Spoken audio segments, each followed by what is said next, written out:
Гаяна. Әлемнің сирек айтылатын, бірақ тарихы мен ғажайып табиғаты толы елі Гаяна. Оңтүстік Америкада сирек еске алынатын, алайда әлемнің басқа бөлшектеріне ұқсамайтын оқиғалар мен табиғи көріністерге толы ел. Асқақ сарқырамалары, шеті қиыры көрінбейтін орманды джунглері, және әр қауымдастықта тамыр жайған салт дәстүрлері бар бұл мемлекет, көпшілік біле бермейтін құпиялар мен сұлулықтарды жасырып жатыр. Мүмкін сіз Гаяна туралы тек Венесуэламен арадағы аумақтық дауға байланысты ғана естіген боларсыз. Немесе оны француз Гвианасымен шатастырғанда шығарсыз. Алайда бүгін біз ұзақ уақыт бойы Оңтүстік Американың ең кедей елдерінің бірі болған, бірақ қазір мұнай қорының арқасында ойын ережелерін өзгертіп жатқан елді бірге ашамыз. Гаяна. Оңтүстік Американың ең шығыс бөлігінде, құрлықтың солтүстік жағалауында, Атлант мұхитына қараған тұста орналасқан.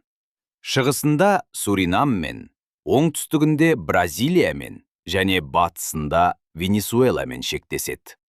Кариб теңізіне тән ерекшеліктері бар Гаяна картада жиі назардан тыс қалғанына қарамастан, әсіресе ұқсас атауы бар көршісі француз Гвианасының көлеңкесінде бұл ел өзіне келгендерді таңғалдыратын табиғи және мәдени қазыналарды жасырып жатыр. Елдің ресми атауы Кооперативті Гаяна Республикасы. Бұл атау мемлекеттің басқару жүйесін көрсетеді. Сонымен қатар, географиялық тұрғыдан Гвиана аймағында орналасқандығын білдіреді. Гаяна сөзінің өзі үндіс тілінен аударғанда көп сулы жер деген мағынаны береді. Аумағы шамамен 215 мың шаршы шақырымды құрайтын Гаяна Оңтүстік Американың жер көлемі жағынан ең кішкентай елдерінің бірі. Бірақ табиғаты бүлінбеген кең аймақтары бар. Шамамен 800 мың тұрғыны бар бұл ел әртүрлі текті және этникалық топтар қатар өмір сүретін нағыз мәдени қазандық.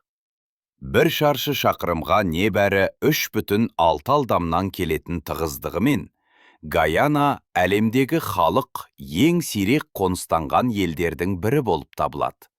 Тіпті Канададан да аз. Оңтүстік Америка елдерінің көпшілігінен айырмашылығы, Гаянадағы ең үлкен этникалық топ үнді гаяналықтар 40%-дан астамы, ал 30% афро-гаяналықтар. Бұған қошас метистер, ақ нәсілділер және жергілікті үндістер бар. Бұл этникалық әртүрлілік африкалықтардың мәжбүрлі еңбегімен және ағылшын отарлау кезеңінде үнді жұмысшыларының иммиграциясымен сипатталған Гаянаның отарлық тарихының жемісі. Оңтүстік Америкада орналасқанына қарамастан, Гаяна өзін Латын Америкасының бөлігі деп санамайды. Мәдени тұрғыдан ол Кариб аймағымен көбірек байланысты, және Тринидад пен Тобагоға ұқсастықтары бар. Шын мәнінде футболда Конкакафқа, Солтүстік Орталық Америка және Кариб аймағы футбол конфедерациясы қатысады. Сонымен қатар, мұнда футбол басқа континент елдермен салыстырғанда онша танымал емес. Ең танымал спорт түрі крикет. Тіпті 2007 жылғы крикеттен әлем кубогының матчтарын өткізген. Гаяна Оңтүстік Америкада гомосексуализмді заңсыз деп санайтын жалғыз ел. Дегенмен, бұл заңнаманы өзгертуге бағытталған қозғалыстар мен наразылықтар бар. Бұл ұстанымды жергілікті мәдени және діни ықпалдармен түсіндіруге болады. Гаяналықтардың шамамен 65% христиандар, көбінесе протестанттар, 25% индуистер және 7% мұсылмандар. Елдің астанасы Джорджтаун. Георгтаун. Өз-өзінің құрылыстары мен алаңдарында отарлық сипатты сақтап қалған қайнаған қала орталығы. Демерара өзенінің жағасында және Атлант мұхитының жағалауында орналасқан қала Кариб теңізінің бақша қаласы деп аталады. Джорджтаун өзінің Виктория стиліндегі сәулет өнерімен, соның ішінде әлемдегі ең биік ағаш соборлардың бірі киелі Георгийдің Сан-Джордж көрнекті соборы сияқты ағаштан салынған құрылыстармен таң қалдырады. Қала Гаянаның экономикалық, мәдени және саяси жүрегі болып табылады. Старбрук базары, Старбрук маркет сияқты жергілікті дәмдеуштерден бастап, қолөнер бұйымдарына дейінгі әртүрлі өнімдерді табуға болатын шулы базарлар бар. Гаяна әлемдегі ең көне геологиялық аймақтардың бірі.